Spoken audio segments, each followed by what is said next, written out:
Olha, amanhã é celebrado o Dia Mundial da Doença de Alzheimer. A data foi criada para sensibilizar a sociedade sobre a doença neurodegenerativa, que afeta milhões de pessoas no mundo inteiro. A repórter Aline Aragão tem mais informações diante desse tema tão importante. Põe na tela. Olá, boa tarde. Dia 21 de setembro é o Dia Mundial de Conscientização sobre a Doença de Alzheimer. Para falar sobre o assunto, eu vou conversar com a fisioterapeuta, doutora em Ciências da Saúde, a Daniela Maia, para falar primeiro sobre a importância de levar informação, né, para as pessoas sobre a doença de Alzheimer, como agir, porque é um mal que acaba afetando não só o paciente, mas toda a família ali que precisa estar preparada para cuidar daquela pessoa.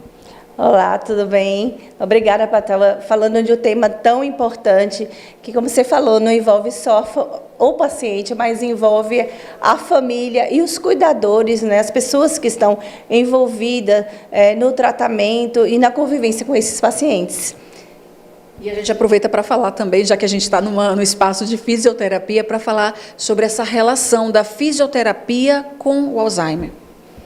Então, a partir do momento que o paciente ele tem o diagnóstico de Alzheimer, que é realizado, né, por toda uma equipe multidisciplinar, inicialmente pelo neurologista, a gente vai fechar a fase que esse paciente se encontra.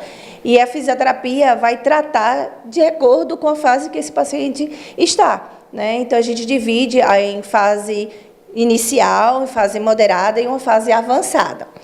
Na fase inicial, o paciente ele vai estar oscilando muito com a parte cognitiva, então ele ainda tem uma certa memória, então a gente consegue ter mais recursos e participação dele na fisioterapia.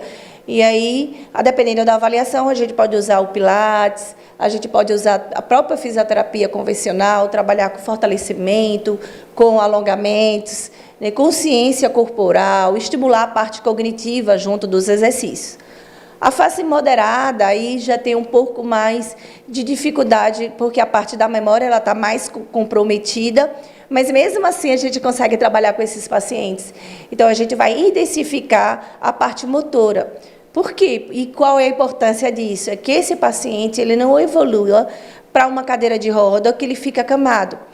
E eu gosto muito de falar isso, da importância da precocidade do tratamento, do diagnóstico. Porque quanto mais cedo se faz o diagnóstico de Alzheimer, mais cedo a gente consegue trabalhar com esses pacientes, né?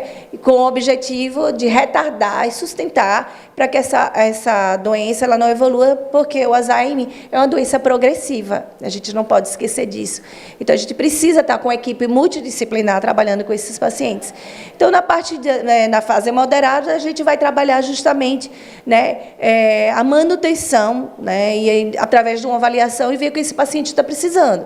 Fortalecimento muscular, né, os alongamentos, e vai ter uma criatividade do fisioterapeuta, porque muitas vezes o paciente tem uma dificuldade em querer fazer, né, uma resistência, na verdade, em querer fazer o tratamento.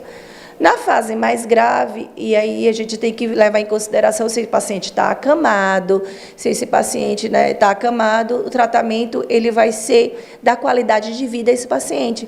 Na realidade, o que a fisioterapia prega? É tentar fazer com que esse paciente vá mais tarde, né, para a cama, né, fique acamado.